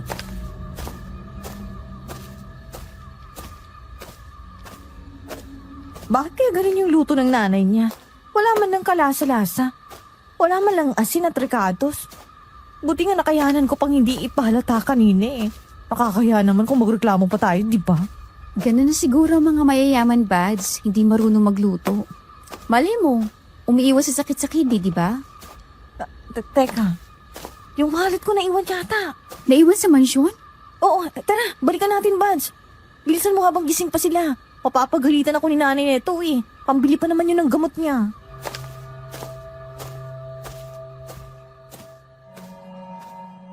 Agad kaming tumakbo pabalik sa mansyon at doon, nakita naming nakabukas ng bahagya ang gate, kaya pumasok na kami agad. Habang naglalakad kami palapit sa pintuan, napatigil kami pareho nang marinig namin ng pag-angil na tila nagmumula sa loob ng mansyon. Agad kaming lumapit sa may bintana at doon, nanlaki ang mga mata namin nang marinig ang pag-uusap ng mag-ina.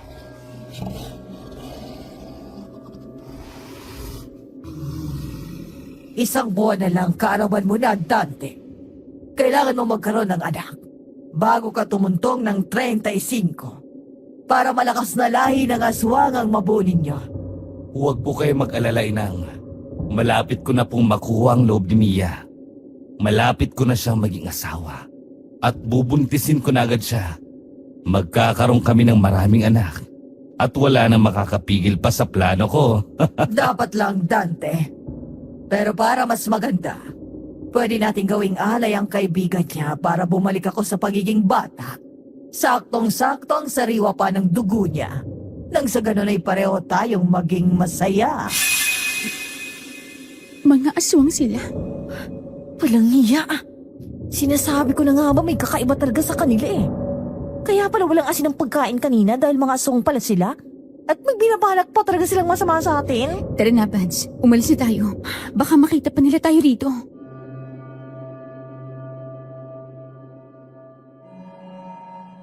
Agad na tumangunon si Rory at sabay kaming tumakbo pauwi sa bahay. Hingal na hingal kami noon at halos habulin ko na ang hininga ko sa bilis ng takbo namin. Pagkapasok namin sa bahay, taranta naming sinara ang mga bintana at pinto. Nagulat naman si nanay sa ginawa namin. Anak, Rory, ano ba nangyayari sa inyo? Bakit takot na takot kayo at para bang may humahabol sa inyo? Nay, aswang po si Dante. Narinig ko po sila ng nanay niyo nag-uusap. Ang plano nila ay anakan ako't gawing alay si Rory. Teka, totoo ba yung sinasabi nyo? Paano naging aswang ang lalaking tumulong sa atin? Mia, napakabait ni Dante. Sa katunayan, utang ko sa kanya ang buhay ko. Nagkakamali kayo, Nay. Nilalang niya lang tayo. Ginamit niya lang yun para maisigaw ang plano niya. Kahit ako na hindi ako makapaniwala. Pero dinig na dinig ko pong usapan nila at nag-iba yung boses nila. Parang mga demonyo. Kaya pala masama talagang kutob ko sa lalaking yun eh. Sinasabi ko na nga ba may kapalit ang tulong niya. Mga walang hiya. Kung totoo ang sinasabi ninyo, delikado ang baryo. Kailangan nating humingi ng tulong kay Apo Delfin. Apo Delfin? Sino po siya, Nay? Isang albularyo. Isa din siyang manunugis ng aswang noong kapanahunan ni nanay. Kaya siya lang ang makakatulong sa atin. Nasa panganib ang buong baryo. Naulit na naman ang nangyari noon. Delikado ang buhay natin lalo ka na, Mia. Ang hayop talaga, demonyo. Nagpunta lang pala dito para magasik ng lagim? At ikaw pa talaga napiling lokohin ng aswang na yon? Bads, kalma lang. Hindi makakadulong sa atin yan ngayon. Kung ordinaryong tao lang sila, kanina ko pa sinugod ang mag-inang yun eh. Pero mga halimaw mga yon, kailangan natin ng matinding panlaban sa kanila. Kaya nga kailangan niyong puntahan si Apo Delfin. Kailangan niyang malaman na nagbalik na ang mga aswang sa baryo natin.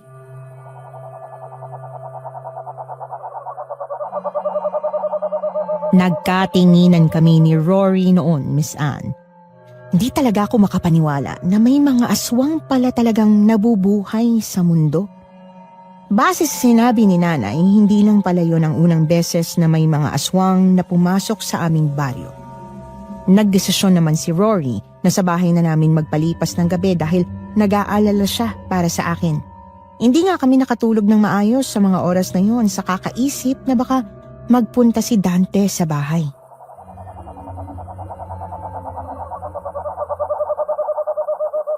Dapat makalis tayo ng maaga bukas para hindi tayo maabutan dito ni Dante. Baka hindi pa ako makapagpigil sa lalaking yun. Pero paano si nanay? Sa likuran tayo dadaan para maisara kong pinto sa harap. Sigurado ako nagmamasi dyan dito. Kailangan hindi niya tayo makita at masundan. Sige, Bads. Pero nay, ayos lang po ba kayo dito? Huwag mo akong alalahanin, anak. Ang isipin ninyo, makahingi kayo ng tulong kay Apo Delfin bago pa mangyari ulit ang nangyari sa baryo noon. Ano po bang nangyari noon sa baryo, nay? May alam ba kayo sa mga aswang? Dalaga pa ako noong may mga aswang na umatake sa baryo. Isa si Lolo Timosa na patay ng aswang. At kung hindi dahil kay Apo Delfin, nasakop na ng mga aswang ang baryo. Siya ang tinaguri ang manunugis ng aswang. At ngayon ang balita ko, naninirahan siya ng payapa sa may paanan ng bundok. Pero kung matagal na po yung nangyari, ibig sabihin sobrang tanda na po ni Apo Delfin para lumaban pa sa mga aswang. Anak, wala sa katanda ng kapangyarihan ng isang albularyo. Walang mawawala kung susubukan natin kaysa dumating ang oras na maging huli na ang lahat. Ayokong may mangyaring masama sa iyo. Ayokong pati ikaw makuha ng aswang na yon. Mga tuso, mga aswang at tulad ngayon. Muntik pa nila kayong maipasok sa bitag nila. Sige po, nay. Pupuntahan po namin si Apo Delfin. Kailangan nating manigurado, Bads. Magdala tayo ng panlaban. May asin at bawang ba kayo? Oo, Bads, meron. Sige, magdala tayo. Magdala ka din ng kahit anong armas kung sakali lang na mapalaban tayo. Kailangan nating protekta ng sarili natin. May 2 balisong sa kusina. Tig-isa tayo. Sige, sa pagsikat ng araw, aalis na tayo. Mag-iingat kayo, mga anak. Pero, nay, paano kung hanapin niya kami? Paano kung pasukin niya kayo rito? Ako na ang bahala, anak. Kaya ko na ang sarili ko. Hanggat sarado ang pwedeng pasukan sa bahay na ito, hindi siya makakapasok. Kayo ang dapat mag-ingat, anak.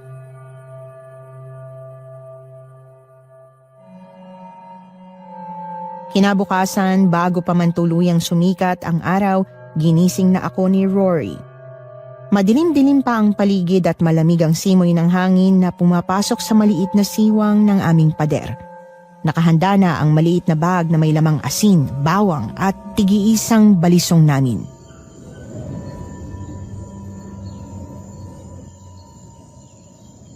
Tara na, Bads. Ngayon ang pagkakataon natin. Oo, Bads. Nay, tutuloy na po kami. Mag-iingat kayo, anak. Tahimik sa labas, kaya pagkakataon na natin to.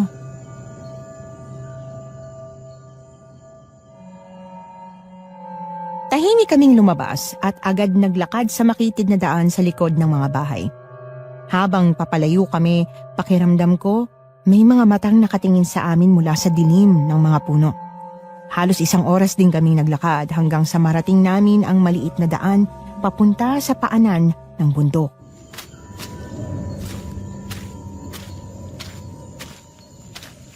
Bads, sigurado ka pang dito ang daan papunta sa bahay ni Apo Delfin?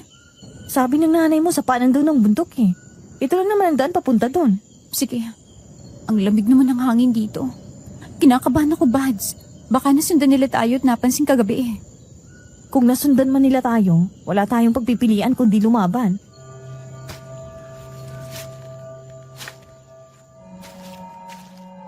Humigpit ang hawak ko sa balisong habang naglalakad kami ni Rory sa makipot na daan.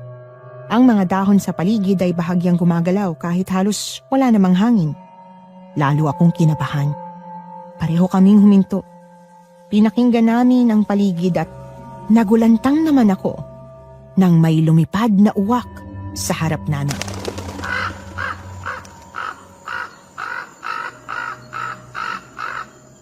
Diyos ko, Relax lang, Bads. Huwag lang yan. akala ko ano na. Maging alerto lang tayo sa paligid. Nagpatuloy kami sa paglalakad hanggang sa unti-unting lumabas ang araw. Sa di kalayuan, may nakita kaming maliit na kubong napapalibutan ng mga halamang hindi ko kilala. May mga nakasabit ding bawang at pulang tela sa paligid ng bakuran.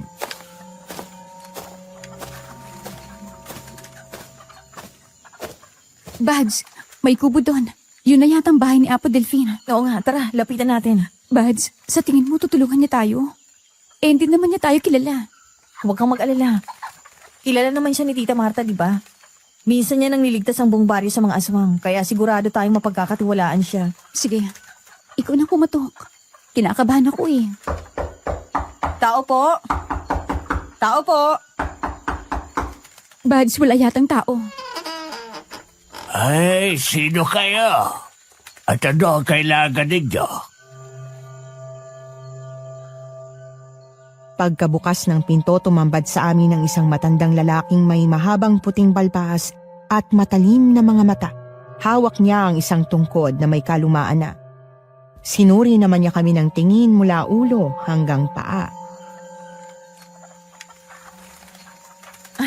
Magandang umaga po, Apo. Pasensya na po kung nakaistorbo po kami sa inyo. Ako po si Rory at ang kaibigan ko naman po si Mia. Nandito po kami para humingi ng tulong sa inyo. Ay, halik kayo. Pumasok muna kayo sa loob. Maupo kayo. Salamat po. Ano bang may tutulong ko sa inyo? Apo, natatandaan niyo pa po bang nangyari noon sa Barrio Diliman? Natatandaan niyo po ba kung paano inatake ng mga aswang ang mga tao doon? Matagal ng panahong nangyari yun, Iha. Pero hindi ko yun makakalimutan. Ano na bang koneksyon nun sa pagpunta nyo rito? Nagbalik po sila, Apo. Nanganganib ang buong baryo. May mag-inang aswang po na bagong lipat sa baryo namin. Narinig po namin lahat ng plano nila. Muntik na po nila kaming maipasok sa bitag nila. Buti po nalaman kaagad namin ng totoo ng mga aswang sila. Akala ko ubos na ang lahi ng mga itim na aswang. Pero may nabubuhay pa pala. Apo Delphine, tulungan niyo po kami. Kapag hinayaan po namin silang manatili sa baryo namin, mapapahamak po kami ng kaibigan ko. Lalo na po't may sakit pang nanay niya. Wala po kaming laban sa kanila dahil halimaw sila. Hindi lang sila basta tao. Iha, matanda na ako para makipaglaban pa. Gusto ko na ng payapang buhay. Kaya hanggat maaari ay ayoko nang masangkot pa sa mga aswang. Pero Apo Delphine, kayo lang po makakatulong sa amin eh. Nakikiusap po kami sa inyo. Tulungan niyo po kami. Ang tanging maitutulong ko lamang sa inyo ay bigyan kayo ng panlaban na magagamit nyo para mapatay ang mga aswang. Kahit ordinaryong taong katulad nyo ay kaya itong gamitin laban sa kanila para mapatay sila. Heto, huwag niyong maliitin ang mga ito. Dahan-dahan niyang binuksan ang supot. Sa loob nito ay may kwintas na may maliit na mutyang kulay pula at isang lumang punyal na kalawangin na pero napakatulis ng dulo.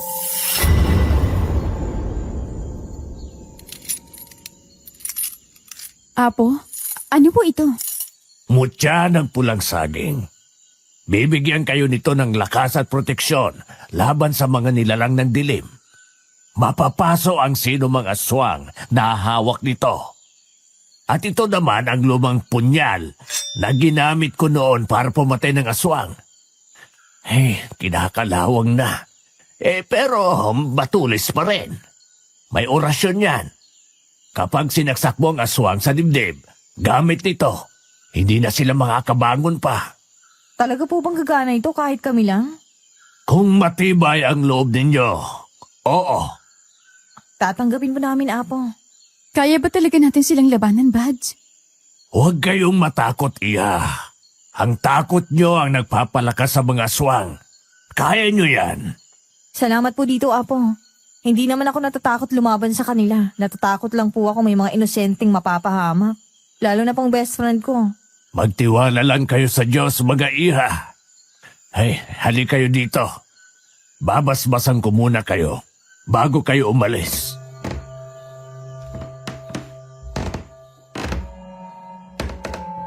Pagkatapos kaming basbasan ni Apo Delphine, ibinigay niya sa amin ang mga gamit at pinayuhan kaming mag-ingat. Nagpasalamat naman kami sa kanya bago kami umalis ng kubo. Maliwanag ang sikat ng araw noon habang naglalakad kami pauwi. Suot ko na ang kwintas na mutya habang si Mia naman ay hawak ang lumang punyal na ibinigay ni Apo Delphine. Pareho kaming tahimik habang iniisip kung paano namin haharapin ang mga aswang. Hindi ko naman maipaliwanag kung bakit masama ang kutob ko. Sobrang lakas ng kabog ng dibdib ko noon, kaya dali-dali talaga akong naglakad pa uwi. Tanging nasa isip ko lang noon ay ang aking ina.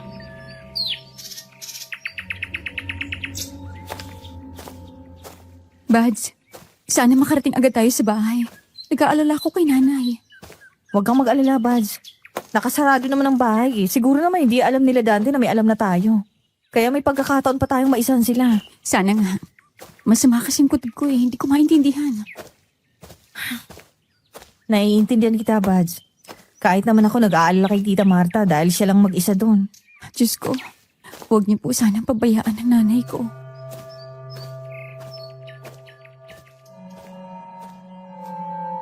Tansya ko ay 1 oras din kaming naglakad noon bago makarating sa bahay at nang papalapit na kami noon, nanlaki ang mga mata ko nang makitang nakabukas ang pinto ng bahay namin.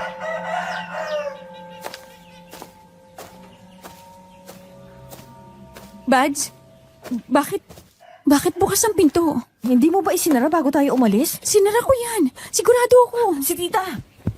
Nay? Nay?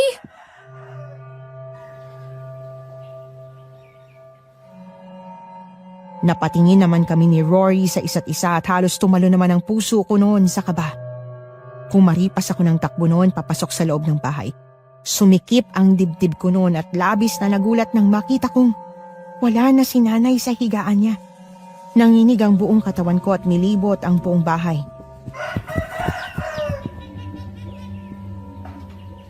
Bads, wala siya rito.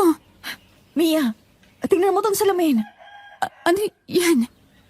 Kung gusto mong mabuhay ang nanay mo, pumunta kayo sa mansyon. Kinuha nila si nanay. Nasa kanila si nanay. Ibig sabihin, alam na nilang may alam tayo. Mga hayop sila. Tara na, Bads. Kailangan nating pumunta sa mansyon. Hindi ko hahayaang may mangyaring masama kay nanay. Hindi ko hahayaang magtagumpay sila sa plano nila. Mga lintik, mga walang awa. Nanginginig ang mga kamay ko habang hawak ang sulat na iniwan nila sa salamin. Galit na galit ako noon sa sarili ko dahil hinayaan kong makapasok sa bahay namin ang aswang na si Dante.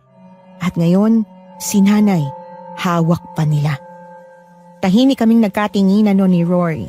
Pareho naming alam na wala na kaming ibang pagpipilian kundi pumunta sa mansyon para iligtas si nanay. Huminga ako ng malalim bago itinulak ni Rory ang malaking gate. Saka kami dali-daling naglakad papasok at bahagya namang nakabukas ang pinto ng mansyon. Doon, bumungad sa amin ang demonyong itsura ni Dante na nagpakulo ng dugo ko. Sa wakas, dumating rin kayo. Nasaan ang nanay ko? Ilabas mo si nanay, Dante. Ilabas mo siya! Ang ayoko sa lahat yung sinisigawan ako. Huwag ka mag-alala, Mia. Boy pang nanay mo. Sa ngayon. Nasaan siya? Nasaan ang nanay ko? Ang tapang mo naman, Mia. Nakakulong lang naman siya sa isang kwarto dito sa mansyon. Kaya huwag kayong magkakamaling gumawa ng masama. Hayop ka talaga. Niloko mo kami, halimaw ka. Nagpaloko naman kayo. Hindi ko nakasalanan yon. Ano bang gusto mo? Pakawalan mo lang ang nanay ko. Huwag mo siyang idamay dito. Ikaw, alam mo naman kung ano ang gusto ko, di ba, Mia? Baliw ka ba? Pwede ka namang maganap ng iba na aanakan mo. Bakit ako pa? Dahil ikaw ang gusto ko. Ikaw ang gusto kong magbigay sa akin ng anak. Maganda ka, Mia, at sariwa. Kaya bakit hindi kita gugustuhin? Napakawalang hiya mo. Kahit ano pang sabihin mo, hindi kita magugustuhan. Ayoko sa'yo. Hindi ako papayag sa gusto mo. Gusto mo yatang mamatay ang nanay mo ngayon, Iha? Gusto mo bang masaksihan ang kamatayan niya? Wag! Wag niyong saktan ang nanay ko! Kung ayaw mong mamatay ang nanay mo ngayon, ibigay mo ang gusto namin. Pakasalan mo ang anak ko. At ibigay mo sa akin ang kaibigan mo. Ibigay pala, ha? Sige! Pagbibigyan kitang matanda ka! Rory!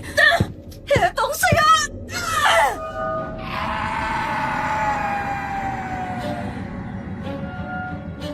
Labis akong nagulat nang biglang sumugod si Rory. Para siyang kidlat na gumalaw. Isang mabilis na sipa ang tumama sa dibdib ng matandang aswang. Mabilis naman itong nakailag pero sunod-sunod ang galaw ni Rory. Suntok, siko, sipa. Nahalatang sanay na sanay siya sa laban. Ah! Mga hangal kayo! Kayong hangal! Mga hayop! Lintik! Ang sakit! Magbabayad kayo! Heto pa! Tumagos ang punyal sa dibdib ng matandang aswang at napaatras ito habang nangingisay. Nakita ko naman si Dante na galit na galit. Unti-unting humaba ang mga ngipin niya. Naging itim ang mga mata at lumitaw ang mahahabang kuko niya. Hindi na siya anyong tao. Isa na siyang tunay na aswang.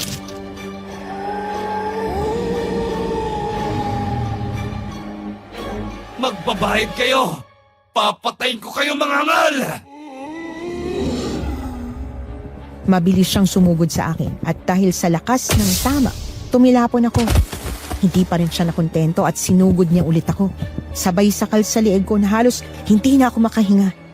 Muntik na nga akong mawala ng hininga noon nang maramdaman ko ang presyon ng kanyang mga kamay at ang bigat ng kanyang katawan sa akin.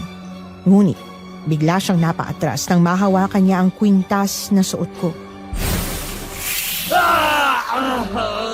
Ang sakit! Lintik na kwintas na yan! Buti nga sa'yo, demonyo! Heto pang sa'yo!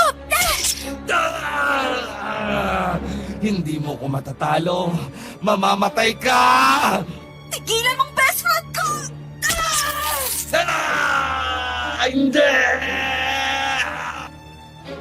Nagulat ako nang saksakin siya ni Rory sa likuran gamit ang punyal na naging dahilan ng pagbitaw niya sa akin. Napaluhod siya sa sahig at nangisay noon. Kitang-kita ko kung paano siya nawala ng hininga pero hindi na siya bumalik pa sa pagiging anyong tao pati na ang kanyang ina. Napayakap naman kami ni Rory sa isa't isa noon at napahagulgol sa iyak nang magtagumpay kaming dalawa. Akala ko nung una hindi namin kaya pero nagawa naming magkasama. Pagkatapos ng yakap na yon, agad naming hinanap si nanay at nakita namin siyang nakakulong sa loob ng kwarto at nakatali. Dali-dali namin siyang binakawalan at inalalayan namin pareho habang naglalakad pa uwi sa bahay namin.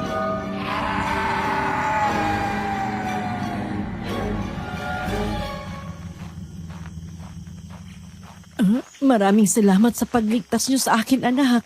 Lalo ka na, Rory. Pinahanga mo ako sa tapang mo. Sobrang swerte ng anak ko na naging best friend ka niya. Tita, hindi man perpekto ang pagkakaibigan namin ni Mia. Asahan niyo po na hindi ko siya iiwan sa ere. Salamat sa lahat, Bads. Asahan mong nandito lang din ako sa tabi mo. Best friends forever, di ba? Best friends forever, buds.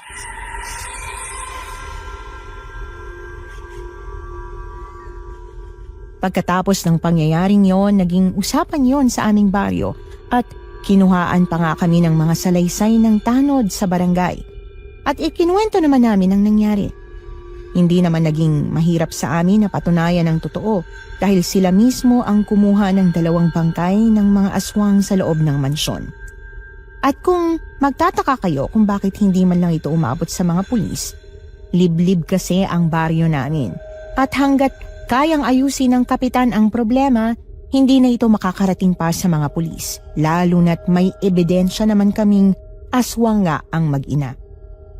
Paglipas ng 1 buwan, naituloy naman ni nanay ang chemotherapy sa tulong ni Mayor Santos, kaya sobra akong natuwa nun, lalo na't wala na ring aswang sa baryo namin. Naging leksyon ko naman ang nangyari para mapagtanto sa aking sarili na hindi lahat ng taong nag-aalok ng tulong ay kakampi. Minsan, sila pala ang maglalagay sa iyo sa kapahamakan. Sa kasalukuyan, nasa syudad na ako nakatira ngayon kasama ang best friend kong si Rory. Si nanay naman, namayapa na 1 taon ang nakalipas nang bumalik ang cancer niya at hindi niya na yun kinaya. Muli po, ako ito, si Mia. Dito ko na po tinatapos ang aking kwento. Sa buhay, may mga pagkakataon na wala tayong ibang pagpipilian kundi humingi ng tulong sa iba. kahit hindi pa natin sila lubusang kilala, lalo na sa mga oras na talagang wala ng pag-asa. Ngunit dapat nating tandaan na hindi lahat ng tulong ay tunay at dalisay ang intensyon. May mga pagkakataon na ang mga taong nagpapakita ng kabutihan sa una ay may itinatagong masamang agenda. Kaya mahalaga na maging maingat at mag-obserba dahil baka ang tulong na yon ay para lang pala sa kanilang pansariling interes.